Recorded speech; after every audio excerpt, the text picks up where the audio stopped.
Hi friends, good morning. आप सब कैसे हैं? आई होप आप सब बहुत अच्छे होंगे और मैं भी बहुत अच्छी हूँ। तो आज का ब्लॉग बहुत इंपॉर्टेंट होने वाला है और लास्ट तक ज़रूर बने रहिएगा। और आज के ब्लॉग में मैं आपको ये बताऊंगी कि जैसे कि आजकल का दिन जो है बहुत छोटा हो रहा है और जो कॉलेज जाते हैं या स्कूल जाते हैं सबके लिए दिन छोटा ही हो रहा है। तो कहीं ना कहीं सबका दिन बस कॉलेज और स्कूल में ही बीत जा रहा है, तो वो खुद को टाइम नहीं दे पा रहे हैं या फिर मतलब दिन में उनकी पढ़ाई नहीं हो पा रही है। तो ये सबके लिए है और ठंडक के 2 महीने तो ऐसे ही बीतने वाले हैं। तो आप टेंशन बिल्कुल मत लीजिए और ऐसे छोटी छोटी टिप्स मैं इस वीडियो में बताऊंगी जिससे आपको इस ठंडक के मौसम में भी आपकी पढ़ाई हो सकती है बहुत अच्छे से और आपको दिन छोटा भी नहीं लगेगा, क्योंकि आप पहले से प्री प्लान किए रहेंगे ना अपने नेक्स्ट डे को। तो इसलिए आप लोग लास्ट तक इस वीडियो में ज़रूर बने रहिए। तो मैं अपने कॉलेज पहुंच गई हूँ और यहाँ पे हमारे कुलदीप सर बैठे हैं और आप अभी थोड़े नज़दीक से आप देखिएगा। तो सोचिए इन सब का भी तो दिन कहीं ना कहीं पूरा कॉलेज में या स्कूल में बीत जाता है। तो वैसे हम भी जब पढ़ने जाते हैं तो हमारा दिन भी बीत जाता है। तो हम बताएंगे कि हमें क्या करना चाहिए। तो दिन आप कॉलेज में जाते हैं तो कॉलेज का पढ़ाया जाता है, स्कूल में जाते हैं तो स्कूल का पढ़ाया जाता है, ठीक है। लेकिन इसके बाद जब आप घर पे जाते हैं तब आप क्या करते हैं? तब तो आप पढ़ सकते हैं ना। तो आप ऐसा पढ़ाई कीजिए कि नेक्स्ट डे आपको अच्छा फील हो। तो आपको इसके लिए आपको रात के जैसे कि आप 7 बजे से बैठ जाइए पढ़ने के लिए, 12 बजे 1 बजे तक पढ़ लीजिए, फिर सुबह 7 बजे तक सो जाइए।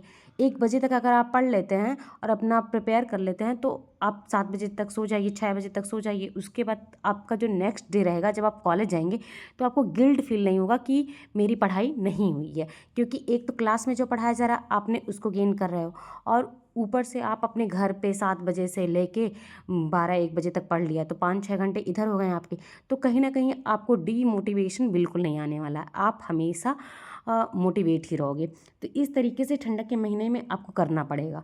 और जहाँ तक बात है कि आप कॉलेज सुबह जा रहे हो शाम को आ रहे हो, तो कहीं ना कहीं ये भी तो होता है कि 1 घंटा हमें तैयार होने में लगता है। फिर 1 घंटे जब हम आएंगे तो ऐसा नहीं होता कि जैसे हम कॉलेज से आएँ और तुरंत ही मतलब सारी चीज़ें ठीक हो गई हम पढ़ने बैठ गए, नहीं हो पाता है क्योंकि हमें थोड़ा रेस्ट चाहिए होता है।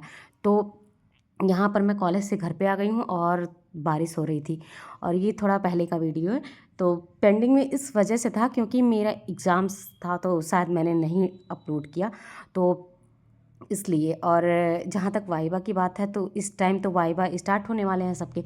तो वाइवा के लिए टेंशन लेने की ज़रूरत नहीं है। आप जो नोट्स लिखवाए गए हैं आप क्या करेंगे, उस नोट्स को आप एक बार रिवाइज़ कर लीजिएगा। और जहाँ तक है कुछ टीचर जो होते हैं वो वाइवा के बेस पे नंबर देते हैं, जैसे कि वंदना मैम हो गई। और कुछ टीचर होते हैं वो टेस्ट टेस्ट जो आपसे लेते हैं उसके बेस पे देते हैं। तो इस अकॉर्डिंग आप अपना देख सकते हैं। और जहाँ तक हो एक बार आपको सारी चीज़ें पढ़नी ही पड़ेंगी, फिर आपका वाइवा भी बहुत अच्छे से हो जाएगा। और आप देख सकते हैं कि मैं सुबह गई कॉलेज से आई, फिर घर का थोड़ा सा काम किया, उसके बाद फिर रात में डिनर करके क्या मैं पढ़ने बैठ गई हूँ। तो आप सबको भी ठंडक के मौसम में ऐसे ही करना पड़ेगा कि आपको कॉलेज जाना पड़ेगा, कॉलेज से आएंगे फिर थोड़ा आराम करेंगे, थोड़ा घर का काम अपने फैमिली का हाथ बटाएंगे, उसके बाद फिर आप डिनर करेंगे, उसके बाद पढ़ने बैठ जाएंगे।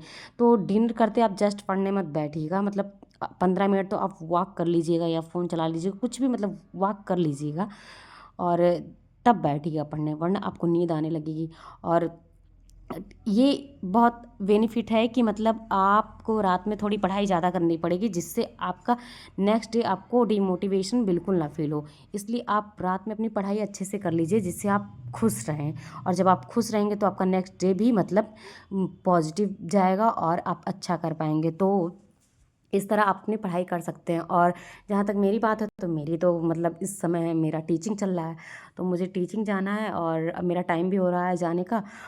तो मैं 9:30 बजे पहुँच जाती हूँ और 10 बजे से क्लास रहती है, तो मैं 10 बजे से क्लास अटेंड करती हूँ। तो मेरा इस टाइम टीचिंग चल रहा है और शायद 30 नवंबर तक मेरी टीचिंग चलेगी और उसके बाद तो हमारी छुट्टी हो जाएगी। उसके बाद हमें डायरेक्ट नहीं जाना पड़ेगा, फिर हम घर पे रह के ब्लॉग बनाएंगे और आप सबके साथ डेली शेयर करेंगे।